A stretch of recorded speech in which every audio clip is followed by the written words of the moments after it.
तो जहाँ प्रणाम करी राज्य को, तो और वैसे भी चर्चनी तो मुझे आती नहीं है, तो मैंने कहा लीला ही बतानी है, तो कुछ तो लीला पढ़ सकते हैं। अब वाणी में इतना खुलासा किया हुआ है, तो पढ़ करके यदि थोड़ा सा उसको मनन चिंतन करें, तो परिक्रमा में जैसे प्रकरण आता है, तुमको इश्क उपजाने करूं सो अब उपाय, पूर चलाऊं प्रेम के जो याही में झाग झपाए। तो उस पूरे प्रकरण में यही आता है कि किस तरह से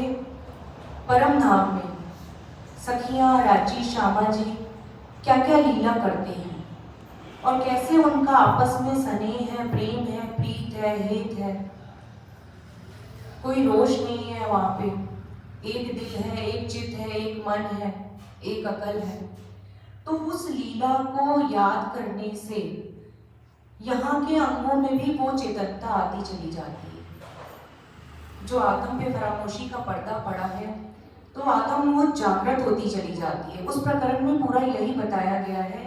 कि उन लीलाओं को याद करो। राजी महाराज कह रहे हैं इंद्रावती जी के धाम हृदय में बैठकर कि उन सखियों के स्नेह को, राज्य के प्रेम को हमको दिन रात याद करना है। उन लीलाओं को 25 पक्षों में जो हम रमण करते थे, तो आज वही राजीव महाराज की मेहर ही होती है कि उन्होंने ऐसा हमें दिया कि हम दिन रात उन लीलाओं को याद करें और उस पर मनन चिंतन करें, तो वहां की सुख यहाँ आने लगेंगे। तो मैंने चौथी भोग जो निरत की हवेली है, जब खेल में आना था, तो उस समय नवरंग बाई के जुट की बारी थी निरत की, क्योंकि कृष्ण पक्ष में 15 दिन जो शाम को 6 बजे से 9 बजे तक की लीला है, वो परमधाम में होती है, और शुक्ल पक्ष में वनों में जाते हैं या 25 पक्षों में रमण करते हैं। तो कृष्ण पक्ष के जो 15 दिन है, उसमें चौथी भूम में जब हम आते हैं, पहली भूम से आरोह करके जब वनों से आते हैं, तो 15 दिन जो लीला होती है, उसमें पहले दिन नवरंग बाई का नाम आता है, और उसी दिन हमारी सुरता इस खेल में आई। तो निरत का ही वर्णन, नवरंग बाई की निरत का वर्णन श्री इंद्रावती जी ने वाणी में किया है, और उनके वस्त्रों का, आभूषणों का, और इतना सुंदर वर्णन किया है कि बिल्कुल वो चेतनता जो है हमारे दिल को छू जाती है कि उनके जो आभूषण बसते हैं, उनके अंदर ऐसी कला है कि जो वहां पे ऐसी चेतनता है कि जो आभूषण को वो चाहे वही आभूषण बोलता है, और सारे आभूषण मिलकर के ऐसा मधुर स्वर जब वो नृत्य करती हैं, तो सभी इतने सुंदर मधुर स्वर उत्पन्न करते हैं कि अंग अंग में आनंद उत्पन्न हो जाता है, और राज्य की नजर वहां से हटती ही नहीं है। ये चुपाई आती है कि ऐसे बंद बांधती है इंद्रावती नवरंग बाई जी कि राज्य की नजर उनके ऊपर से हट ही नहीं पाती, और सारे जो उनके आसपास के चित्रामन है, पूरे परम धाम में हर जगह चित्रामन यानी जो चित्रकारी की हुई है, पुतलियां बनी है, फूल पत्ते सब बने हैं, तो वो हर चेतन चेतन होकर के सब नृत्य करने लगते हैं, और उनका प्रतिबिंब वहां पे जो भी ऐसी जगह है, सब जगह उनका प्रतिबिंब पड़ता है नवरंग बाई का, और ऐसे लगता है कि जर्रा जर्रा नाच रहा है। और जहाँ पशु पक्षियों तक, वनों में दूर दूर तक इस नृत्य की आवाज जाती है, और ऐसा मधुर संगीत सुनकर के सभी आनंद में झूम उठते हैं। ऐसे लगता है कि उस समय में हर जगह नृत्य हो रहा है,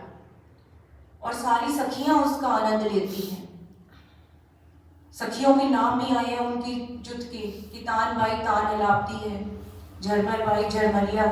इस तरह से सखियों के नाम आए हैं कि वो सखियां राग अलापती हैं साथ में, केल बाई है, सेन बाई है, और सारे मिलकर के राजी को बड़े ही आनंद में रिझाते हैं। नामे जाको नवरंग ताकि निरत कहूं क्यों कर, ये भी चुपाई आती है कि अनेक गुण रंग ल्यामही नए नए दिल धर, कि ऐसे गुणों से, ऐसे रंग लेकर के निरत करती हैं और राज्य को रिझाती हैं दिल में ला करके। सुंदर साथ जी, यहाँ की लीला भी ऐसे ही कुछ है कि जिसने राज्य की पहचान कर लेती है जो, तो वो वैसे ही अपने अंदर इतने नए नए उमंग लेकर के राज्य को रिझाती हैं, जैसे श्यामा जी ने, इंद्रावती जी ने, या जो सुंदर साथ श्री प्राणनाथ जी के साथ, शिव जी के साथ जो चले, तो उन्होंने इतने उमंग से अपने राज्य महाराज को रिझाया। जब भले भीख मांगनी पड़ी तो भी उसमें चौपाई आती है कि वो खुश थे कि राज्य महाराज हमारे साथ हैं, कि ऐसे दिन हम कहाँ देखेंगे।